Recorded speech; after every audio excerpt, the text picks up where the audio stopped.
राज्य की बहुचर्चित नीट छात्रा मौत मामले की जांच अब सीबीआई करेगी।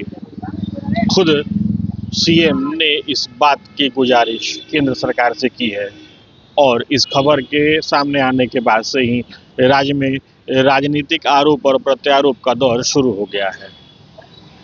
दरअसल शुक्रवार को मृतका के परिजनों ने डीजीपी से मुलाकात की थी।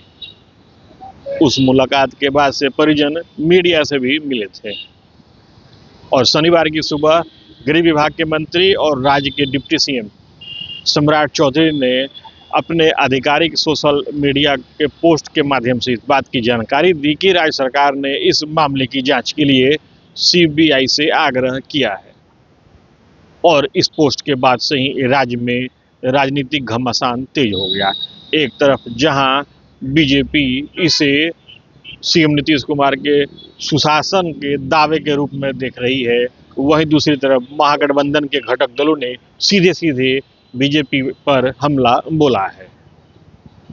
आप बीजेपी प्रवक्ता के उस बयान को सुनिए, वो क्या कह रहे हैं। देखिए, बिहार के माननीय मुख्यमंत्री नीतीश कुमार जी ने साफ कर दिया है कि बेटियों के न्याय पर कोई समझौता नहीं होगा।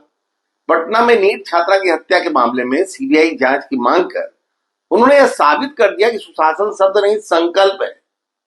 यह वही सरकार है जो दोषी चाहे कितना भी रसूखदार हो, उन्हें कानून के कटघरे में खड़ा करती है। जो लोग आज सवाल उठा रहे हैं उन्हें समझना चाहिए कि न्याय की सबसे मजबूत आवाज खुद नीतीश कुमार जी हैं।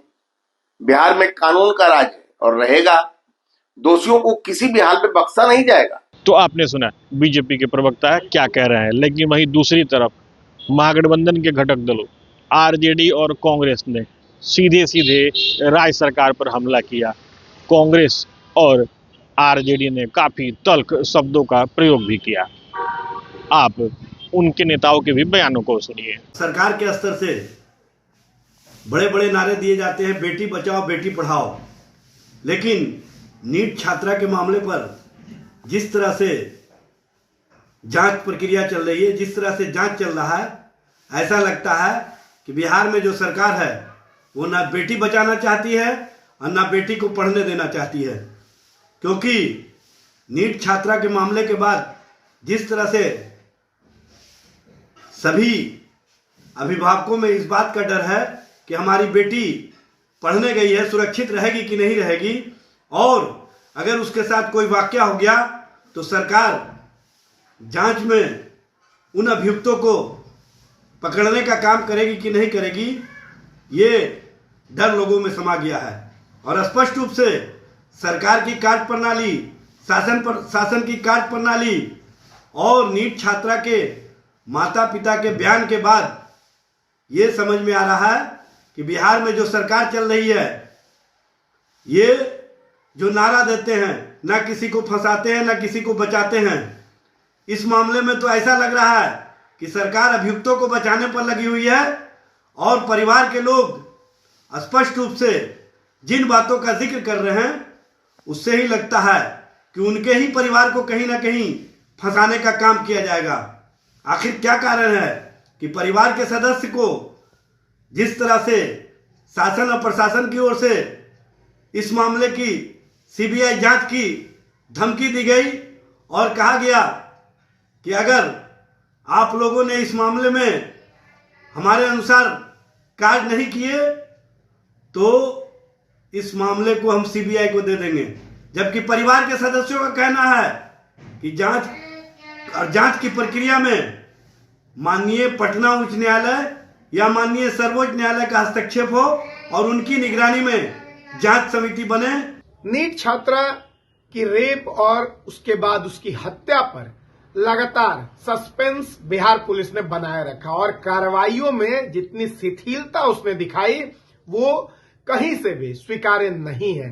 साथ ही साथ बिहार सरकार का भी रवैया लगातार पीड़िता के परिवार को परेशान करने वाला ही रहा।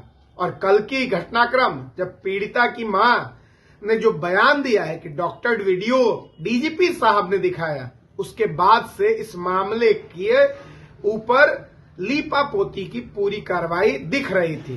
बिहार की वर्तमान सरकार ने ये मान लिया कि बिहार की पुलिस नाकाम है, ऐसे केस की जांच में और उसमें दोषियों पर कार्रवाई और चिन्हित करने में। तो इसीलिए अब सीबीआई को सौंपा गया। अब देखना है कि सीबीआई कितनी कारगर साबित होती है और क्या इसमें जो सरकार के लोगों पर सवाल उठ रहे हैं कि हाई प्रोफाइल लोगों को बचाने की कवायद चल रही है, क्या इसीलिए सीबीआई को सौंपा गया। ये मामला सोचने वाला है, क्योंकि सीबीआई तो केंद्र के एनडीए सरकार के ही अधीन है। तो आपने सुना किस तरीके से इस पूरे मामले को लेकर के राजनीतिक आरोप प्रत्यारोप का दौर अभी भी लगातार जारी है। दरअसल जहानाबाद की मूल निवासी छात्रा की राजधानी में संदिग्ध हालत में मौत हो गई थी और उस मौत की जांच के लिए एसआईटी का गठन किया गया था। एसआईटी इस पूरे मामले की जांच कर रही थी। उसी बीच में डिप्टी सीएम की तरफ से इस बात की जानकारी दी गई कि अब इस पूरे प्रकरण की जांच सीबीआई करेगी। Sujeet Kumar, TV 9 digital, Patna.